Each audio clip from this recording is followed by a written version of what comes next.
Welcome to the Old Classic Car channel. Now the plan today is to have a little bit of a fiddle around with the 1930 Ford Model AA truck.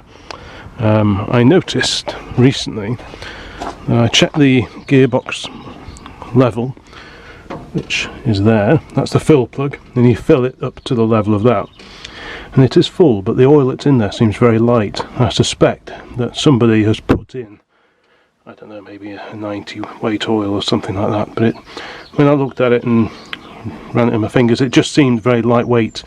And with these older gearboxes, it's especially important not to use EP rated oil in them, because that can damage the yellow bronze bushings if there are any the yellow metal parts in the gearbox. So I'm not quite sure what's in there, so the only way to be sure is to drain it off and put in the right stuff.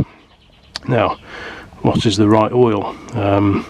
If there's anything going to kick off an argument amongst people on forums, on Facebook and so on, is what oil do you put in your engine, gearbox, back axle, etc.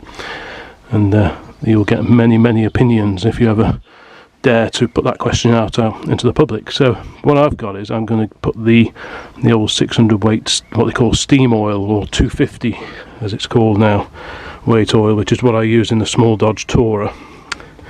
So I've got some of that here, and it's outside, and I've put it in the sun to warm it up a bit, because it is quite gloopy and it's not the easiest stuff to pour. So if you warm it up a bit one way or another in a pan, or however you want to do it, it just makes it a lot easier to pour. So I think the idea is today,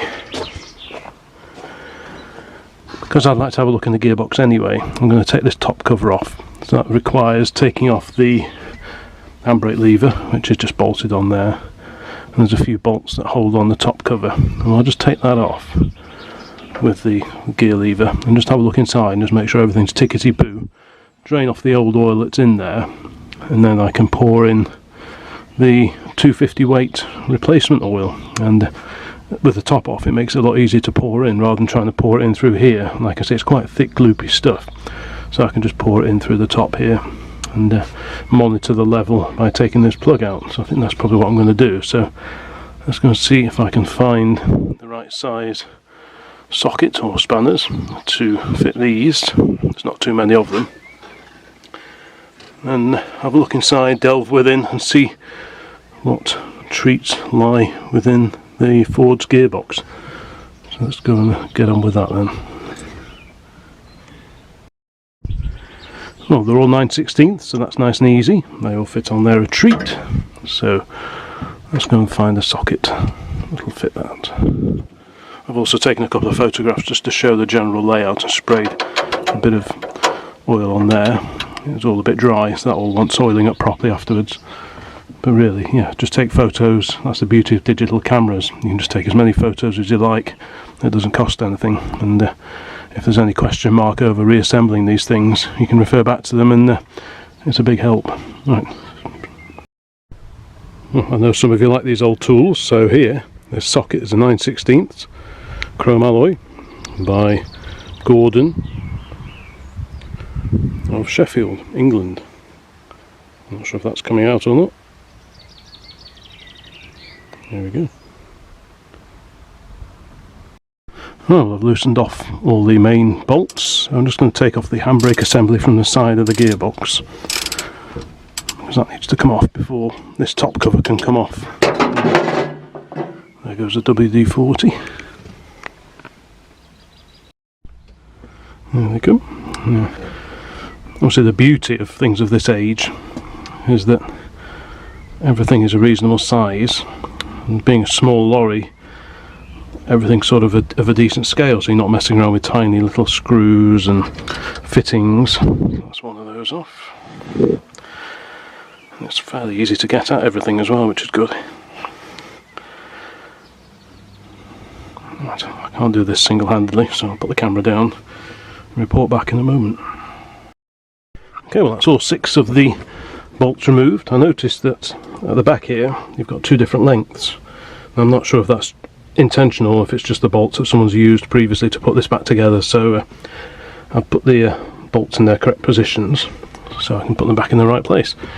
But before I lift this off, I'm going to just brush off this loose flaky stuff, because you don't want anything that's floating around here dropping inside the gearbox, even though I'm going to be draining it off anyway, but there's no point introducing dirt where you don't have to, so I'm going to find a brush, screwdriver, just scrape off this flaky stuff before I remove this tower.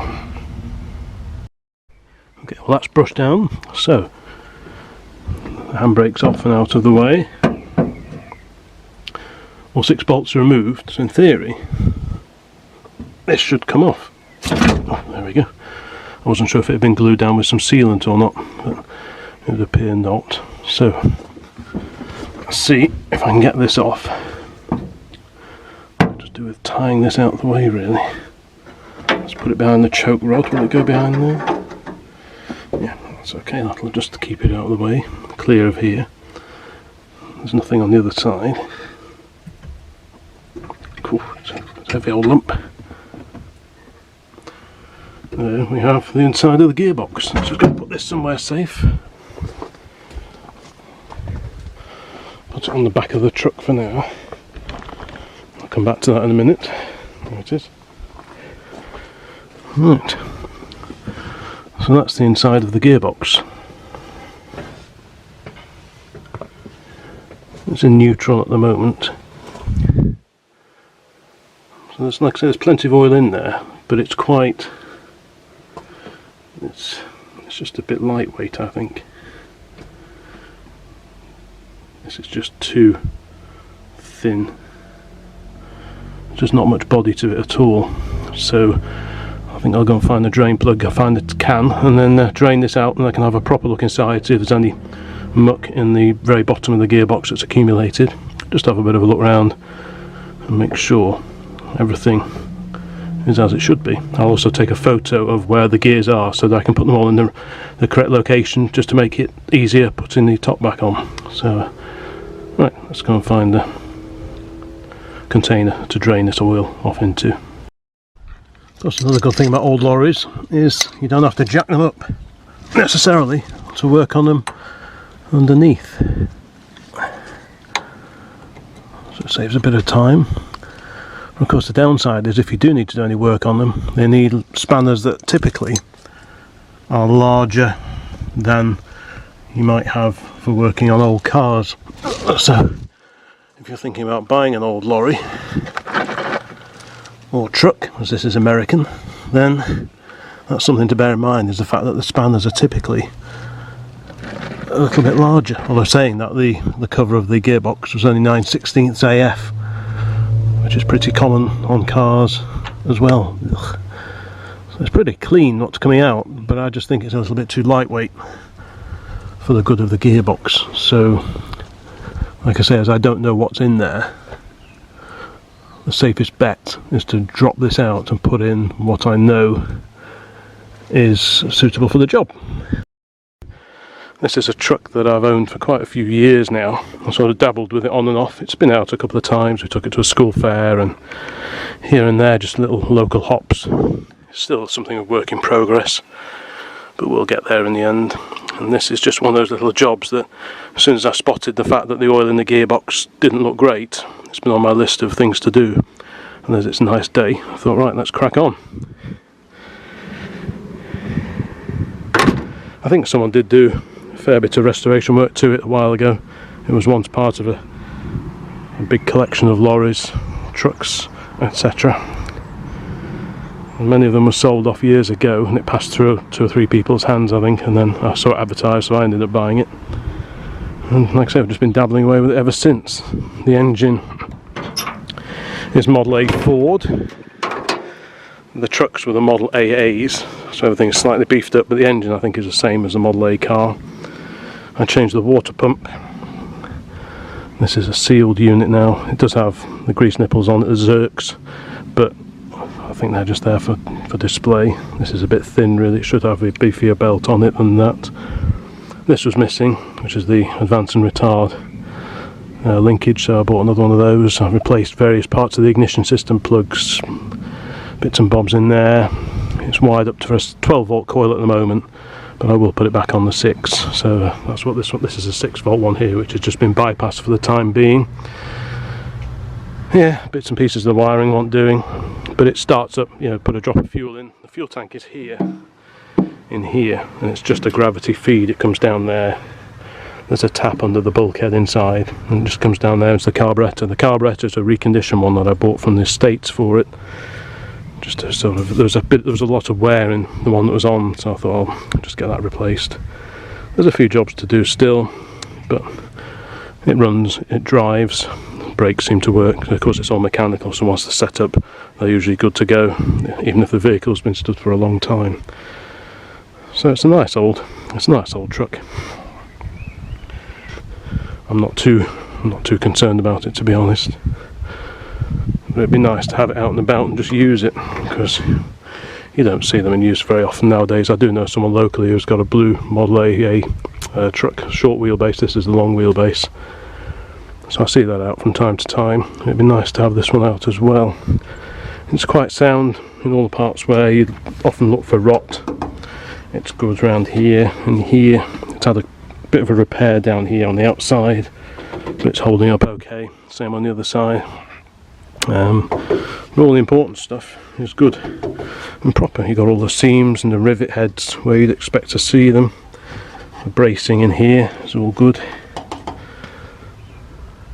So overall, it's quite a sound old truck. You could probably do with a lick of paint sometime. It's had a fairly indifferent repaint at some point in its past, but there is a shine there. You can, with a bit of TLC and time, you can bring up a bit of a shine. I'd like to replace the screen surround sometime, because this one's not great. It's a bit moth-eaten in places, but again, that's only cosmetic. It doesn't really affect you using it.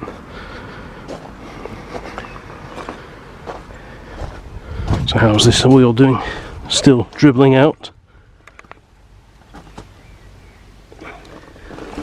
As you can see, it's all been stripped and repainted under here, so I'll just wipe a bit of oil on every now and again.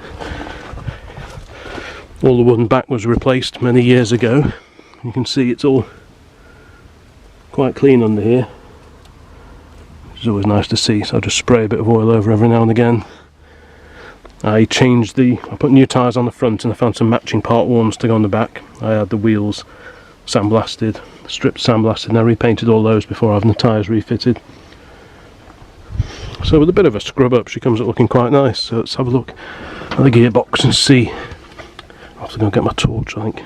At least it doesn't look rusty in there, so it's not been sat in the river for any length of time, so that's quite encouraging. Yeah, so I'll just let that finish draining off. I'll go make a brew. That can finish draining off, then put the plug back in, scoop out the worst of the claggy congealed stuff that's in here. Then hopefully this Transoil 250 that's gently warming up in the sun will be liquid enough to pour. As you can see, I don't know if you can see on the side there, but it's actually fairly, I think that's going to pour okay, because I've left it in the sun for a little while now. While the floor's out, it's a good opportunity just to lubricate all these linkages, keep them all ship shape and tickety boo.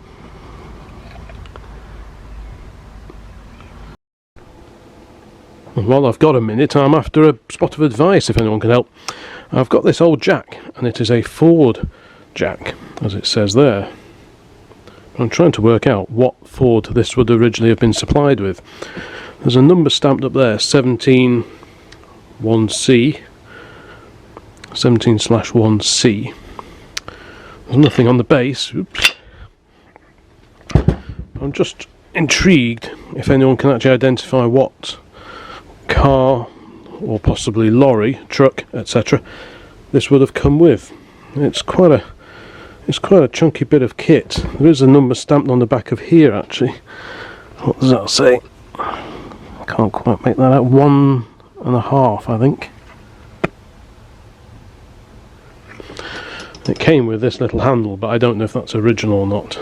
It would have been something like that, but I'm not convinced that's the original handle. But this is certainly quite an old jack. I'm guessing 1920s and 1930s.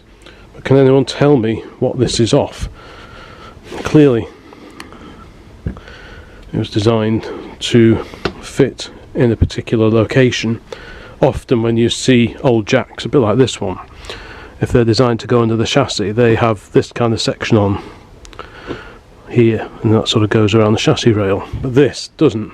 That looks like it's meant to go in a particular recess, but the question I have is, what Ford would that have been used on? Is it a correct one from Model AA, like the one outside, or is it for something else? Is it off a Model T or a Model TT truck, or a Model B era? I really don't know. So if anyone can shed light and tell me what Ford this old jack would have been issued with, that'd be really great. Thanks.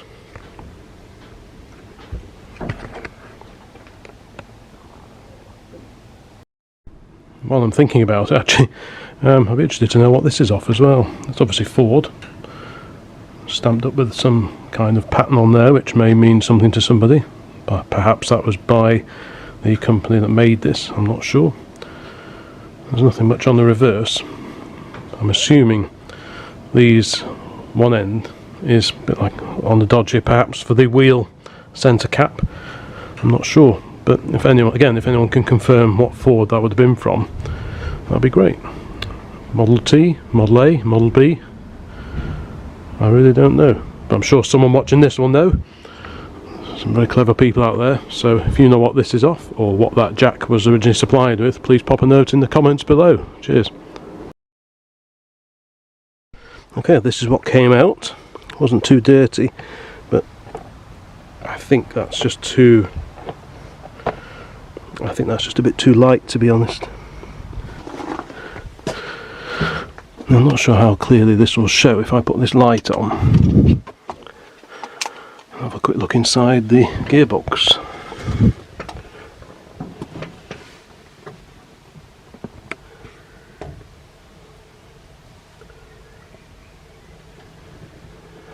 There's nothing obviously amiss. You can't see perfectly around every single gear, but you know, first impressions are that things look fairly healthy in there.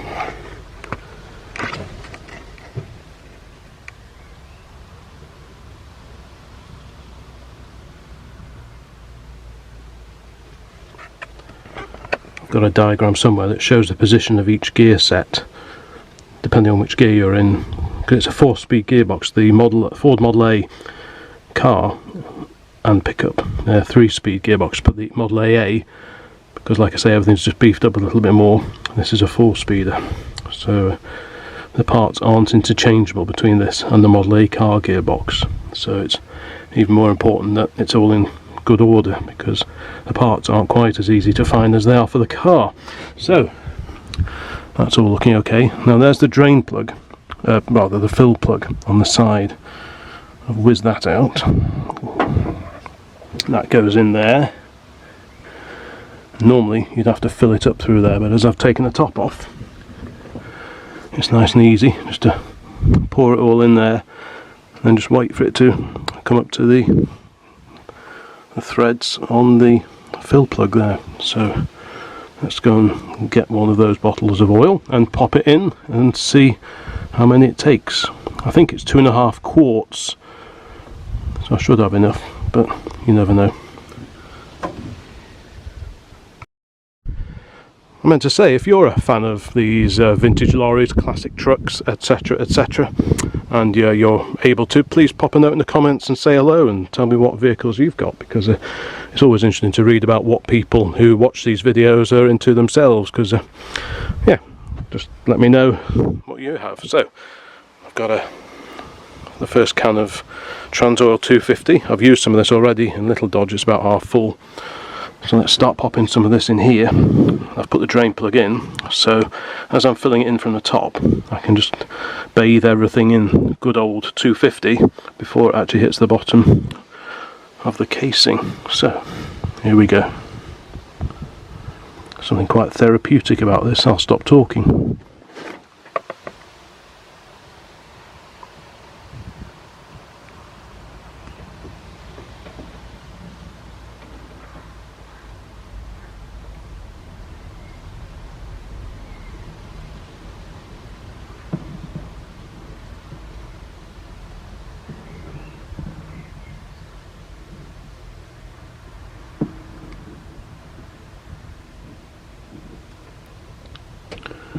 Try and give everything a nice coating.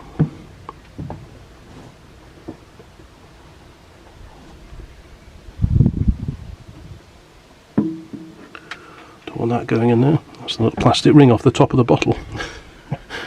Let's pop that over there. Doesn't need to be in there. Right, the battery's failing, so I'll go and find the other one. Okay, fresh battery, fresh bottle. So let's carry on this very therapeutic process. Like I say, the fill plug is off the side, so I can't go too far. Right, here we go.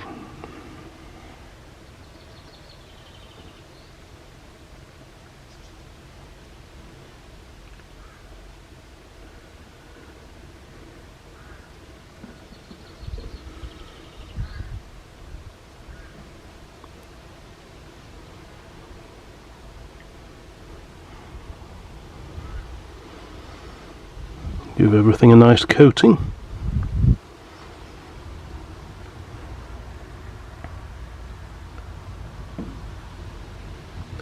It's flowing really nicely, having been sat in the sun for the last hour or so. But trust me, in the winter when you're trying to get this into the back axle or something, it can be really quite tricky to make it pour. But yep, that's filling up slowly.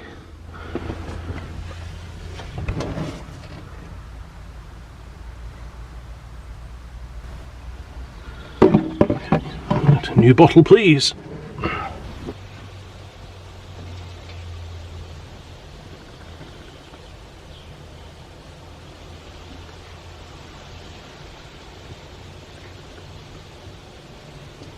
It's just coming up the fill plug now.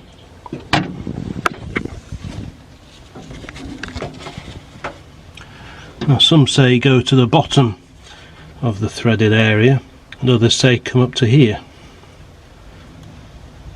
We'll just put a little bit, a drop more in, somewhere in between the two.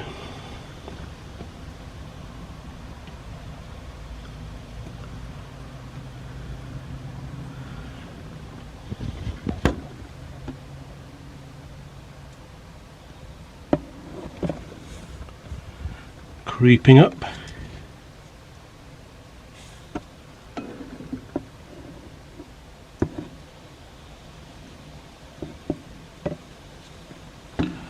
Obviously it takes a little while to run down, so I think we can say that that is pretty much full to the mark now.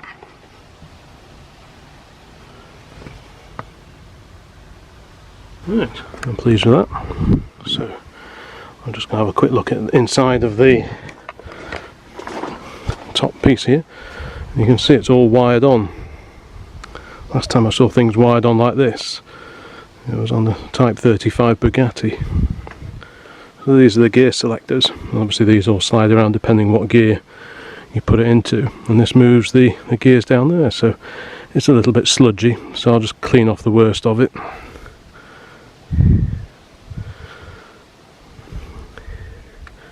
I'll just oil these up a little bit just to help preserve them.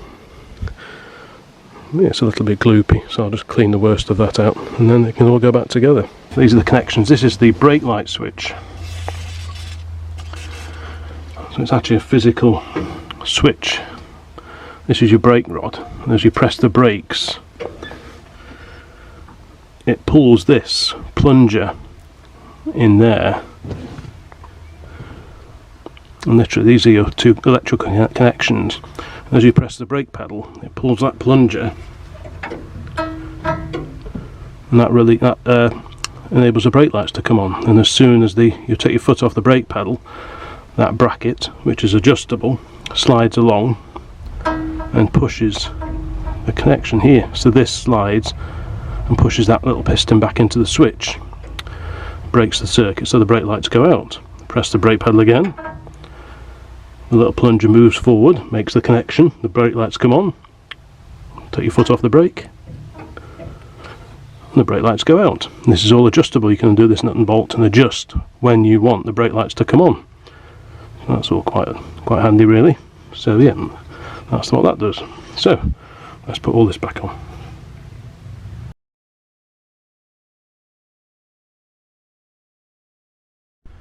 Obviously this isn't a how to change the oil in your Ford Model AA gearbox instructional video. I'll leave that to people who know these vehicles properly. This is just me talking about one of the little jobs that I decided to do on a particularly fine Sunday afternoon. So we'll nip these down, and what we will do, I'll just nip it down and we'll go around them all. You don't tighten them up fully from the beginning. You get them all so they're just starting to pull, and then do the next one and then tighten them down a bit at a time, if you like. That way you don't risk distorting. I mean, you'd struggle probably to distort something like this, but it was just drummed into me from an early age that, like with a cylinder head or anything like this, you don't fully tighten one nut or bolt up and then move to the next. You do them a little bit at a time. That way it should also seal better. Okay, well that's all back together now. This, obviously the handbrake is back on now, and you can see how the mechanism works. There's the button on the top to release it, and there, down there. So if I press the button down, that goes down, and you move it back or forwards, and let go. That's how that works. It's all very mechanical and all very satisfying. Now this would actually clean up quite nicely. It's obviously picked up a lot of dirt while it's been in storage, but that would actually clean up quite respectably. So that's probably an evening job when the sun is out. But it's all back together. All the gears appear to connect correctly. Fourth gear, reverse rather, you press this up and that allows you to go across for reverse. So yeah, that's the top of the gearbox back on the 1930 Ford Model AA truck. I hope that was moderately interesting. I will do the rear axle as well at some point, but I think I will need to get a drop more of this Transoil 250. But yeah, if this was of interest, please let me know in the comments. Give the video a like, consider subscribing to the channel if you haven't already. You can actually set the notification so that you'll be notified whenever there are new videos uploaded. So thanks for watching. Please check out some of the other videos on the Model AA and other vehicles that are lying around here half working, and see you again soon. Bye bye.